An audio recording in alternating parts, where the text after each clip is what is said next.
Future of Telangana.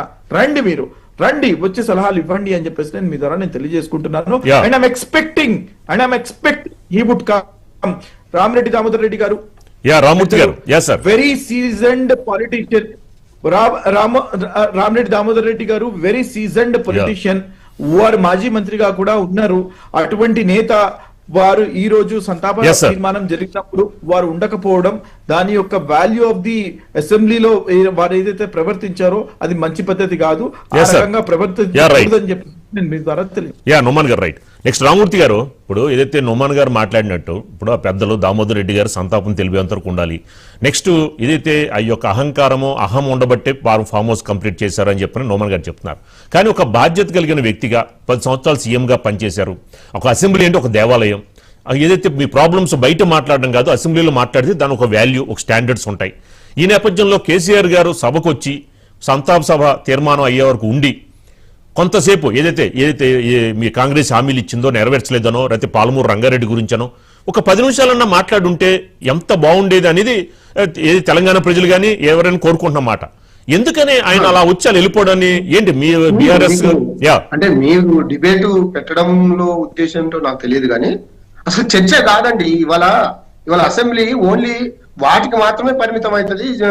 మళ్ళీ పిఎస్లో ఎంత సమయం ఉండాలి, ఎన్ని రోజులు ఉండాలి, ఏ విషయాలమై ఉండాలి, దాని మీద ఒక నిర్దిష్టమైన ప్రణాళిక ఉంటది. అవి మాట్లాడక ముందే అప్పుడే నీళ్ల మీద మాట్లాడలేదు, నిధుల మీద మాట్లాడలేదు. మాట్లాడే వాళ్ళు ఉద్దండులు మా పార్టీలో ఉన్నారు, నాయకులు ఉన్నారు, గట్టి ఉద్యమకారులు ఉన్నారు. కేసీఆర్ గారు మాట్లాడే టైంలో ఖచ్చితంగా మాట్లాడతారు. నేను ఒకటే అడుగుతున్నానండి, నాకు అర్థం కాదు. ఊరికే 10 సంవత్సరాలకే ఫామ్ హౌస్ కు పంపించినట్టు. 10 సంవత్సరాలు కాదండి, 15 ఏళ్ళు అయింది. మీరు రాహుల్ గాంధీని కనీసం జీవితంలో కూడా ఆయన పిఎం అయ్యే పరిస్థితి కనబడతలేదు మీ దరిద్ర పాలన వల్ల, మీలాంటి వాళ్ళు మాటలు మాట్లాడడం వల్ల. మీరు ఇప్పుడు మాట్లాడారు కదా, మీరు మీ సీఎం కు యథా రాజా తదా ప్రజ అంటారు. సీఎం హోదాలో ఉన్నవారు తన హుందాని కాపాడుకోవాలి కదా, తన హుందాతనాన్ని వ్యక్తపరచాలి కదా. ఇష్టం వచ్చినట్టు మాట్లాడితే ఎవరు వాల్యూ ఇస్తారండి? బయటకు వస్తే ప్రజలు ఇష్టం వచ్చినట్టు తిడుతున్నారు. బండబూతులు, ఇంకా బీఆర్ఎస్ పార్టీ వాళ్ళు తిట్టేకు 1000 రెట్ల బండబూతులు ప్రజలకు ఈ 2 నెలల్లో తిడుతున్నారు. ఆయన అంటాడు ఇంకా మళ్ళీ ఏమో మాట్లాడుతున్నాడో కాంగ్రెస్ పార్టీ మిత్రుడు, నాకు అర్థం కావడం లేదు. కానీ కనీసం సిగ్గుండాలా? 2 సంవత్సరాలలో 3 లక్షల కోట్ల రూపాయల అప్పు చేశారండి. 3 లక్షల కోట్ల రూపాయల అప్పు ఏం చేశారు? ఒక ప్రాజెక్ట్ తెచ్చారా? ఒక నీళ్లు తెచ్చారా? ఒక అదనంగా ఒక ఎకరాకు నీళ్లు ఇచ్చారా? ఒక కంపెనీ తెచ్చారా? ఉద్యోగాలు ఇచ్చారా? ఏం చేసిండ్రు? ఏం చేయలే. మీరు చేయకపోగా ఉన్న భూములన్నీ అమ్ముక తింటూ మొత్తం ఒక దొంగల్లాగా, ఒక దారి దోపిడి దొంగల్లాగా తయారయ్యారు కాంగ్రెస్ పార్టీ మంత్రులు, ఎమ్మెల్యేలు. ఇంకా ఈ రాష్ట్రాన్ని అధోగతి పాలు చేసారు. శ్రీనివాస్ గారు మాట్లాడతాడు, ఆయన బీజేపీ కాంగ్రెస్ పార్టీ నాయకుడు, నాకు అర్థం కావడం లేదు. కనీసం ఆయనకు మరి ఏ పార్టీలో ఉన్నాడు అనేది ఆ సోయి కూడా మర్చిపోయిండు. తిట్టాల్సింది, మాట్లాడాల్సింది, అడగాల్సింది కాంగ్రెస్ పోయి బీఆర్ఎస్ మీద పడి చేస్తా ఉంటారు వీళ్ళంతా. బీఆర్ఎస్ పార్టీ నాయకుడిని తిట్టడమే పనిగా పెట్టుకుంటారు. మరి బీఆర్ఎస్ పార్టీ ఏం చేయకుంటే ఇదే బీజేపీ పార్టీ అన్ని రంగాలలో ఈ తెలంగాణ రాష్ట్రానికి అవార్డులు ఎక్కడ ఇచ్చింది?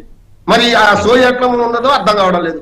మీ 29 రాష్ట్రాలలో ఓన్లీ తెలంగాణ రాష్ట్రానికే మా గ్రామ పంచాయతీ కంపెనీలు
రాజకీయాలు ఉన్నాయి. Yes sir. కాబట్టి ఇప్పటికైనా మాట్లాడేటప్పుడు ఏ రాష్ట్రమైనా బాగుపడాలని కోరుకోవాలి. Okay sir. ఆ రోజు కేసీఆర్ గారు కూడా స్వయాన ఆంధ్ర కూడా బాగుపడాలని కోరుకున్నాడు, చెడిపోవాలని ఎప్పుడు కోరుకోలే. మేము కూడా అదే అంటున్నాము. తెలంగాణ ఇప్పుడు సర్వనాశనం అయ్యే పరిస్థితి వచ్చింది. తెలంగాణ ఒక విఫల ప్రయత్నంగా చిత్రీకరించే ఒక దుర్మార్గమైన కుట్ర జరుగుతుంది సీఎం రేవంత్ వల్ల, మోడీ వల్ల.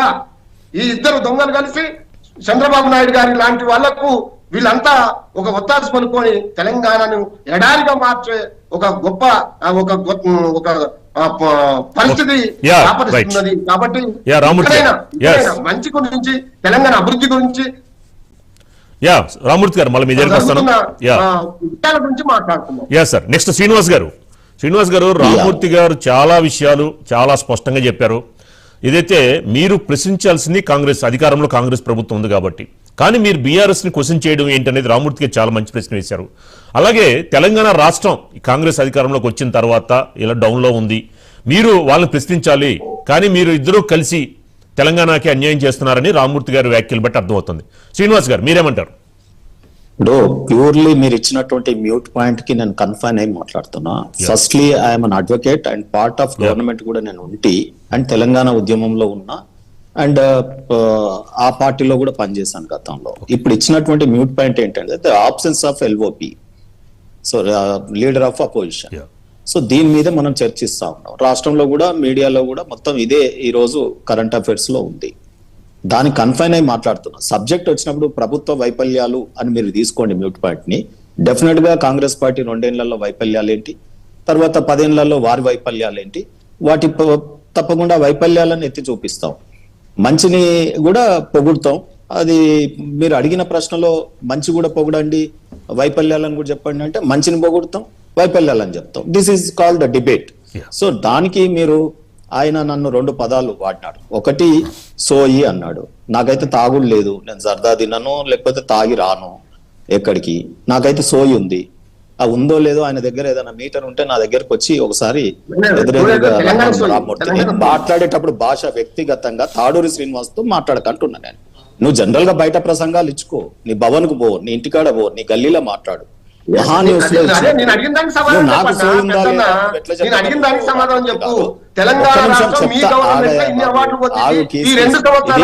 ఇది మోడరేటర్ గా కంట్రోల్ చేయాలంటే